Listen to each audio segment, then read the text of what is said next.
पेपरले हा क्वेश्चन जो आहे v is equal to square root मध्ये rg इंटू टॅन थिटा हा 2 मार्क्ससाठी विचारते. मग याला सोडवायचं कसं? पण पहिले डायग्राम वरून वर्किंग लिहायचं, म्हणजे त्याला आपण कन्सिडर म्हणतो, बरोबर आहे. कन्सिडर मध्ये लिहिताना पहिले लेट लिहा. n लिहिलं तर नॉर्मल रिएक्शन, ओके.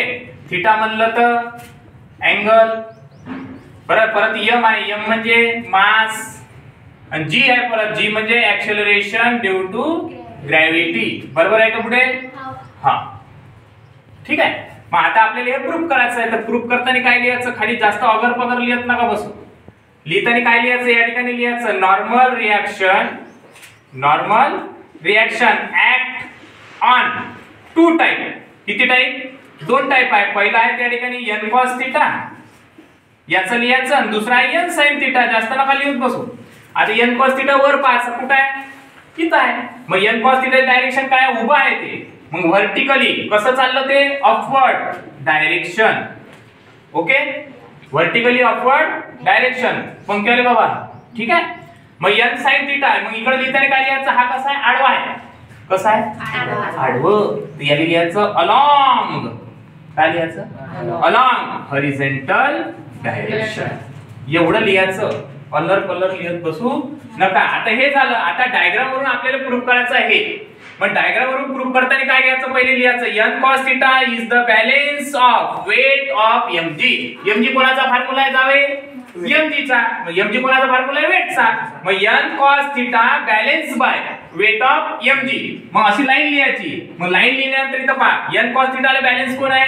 mg. मग लिहा n cos theta is equal to mg. Equation number 1 झालं. आता याचं झालं, ह्या नवरदेवाचं झालं. आता नवरींचं घ्या. नवरीला कोणीच नाही सवाशी. मग याला आपल्याला जुडवा लागल, बरोबर आहे का नाही? जुडून आणले रेशीम गाठी. हा, मग n sin थीटा याले कोणीच नाही. मग याले कोणीच नाही तर याले द्या लागल ना. मग n sin थीटा, मग वर लाईन लिहायची इथं. n sin theta is equal to be provide necessary condition of centripetal force. मग सेंट्रिपेटल फोर्सचा फॉर्म्युला काय असते? mv² divided by r. Equation number 2. जमलं? आता इथं पहा, इथं व्हॅल्यू मध्ये पाहायचं. शो दॅट मध्ये काय घेतलाय? टॅन. टॅनचा फॉर्म्युला काय असते? sin theta divided by cos theta is equal to tan theta. पेपरले 2 मार्क्ससाठी येते. मग टॅन थीटा पाहिजे तर sin डिवाइडेड बाय cos पाहिजे. मग sin कुठं आहे? 2 नंबर मध्ये. मग घेताना कसं घ्या? इक्वेशन नंबर 2 त्याले डिवाइडेड बाय इक्वेशन नंबर 1. समजलं प्रथम? हा. मग n sin थीटा त्याले डिवाइडेड बाय पहिलं, म्हणजे दुसऱ्याले पहिलं, बरोबर आहे. दुसरं घ्यायचं आणि त्याले पहिलं करायचं. मग पहिलं दुसऱ्याले कोण होतं? इथं mv² डिवाइडेड बाय r. त्याले भागिले कोण? mg. आता सोपं पहा. वद्र सारखं येद्र सारखं इला ना, ओके. हे n कॅन्सल. इथं बी पहा m कॅन्सल. r इथं पहा, इथं न्यूमरेटर हा डिनॉमिनेटर 2 सारखं झालं. याले जवळ जवळ घ्या. विचारले ते मेल्यामध्ये तो जवळ घ्या. त्याले sin डिवाइडेड बाय cos टॅन. मग वर काय उरलं? वज्र काय उरलं? v. r कुठे आला? खाली, म्हणजे rg. आपल्याला कोणाची किंमत काढायला लावली?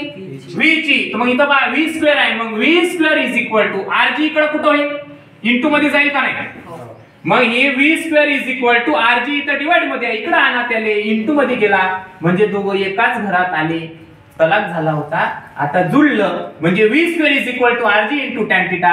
हे v² ची झाली. आपल्याला कोणाची काढायला लावली? v ची. म्हणजे v इज इक्वल टू, मग याले काय येणार इथं? Square root rg into tan theta. Hence समजलं पोट्टू? जावई समजलं?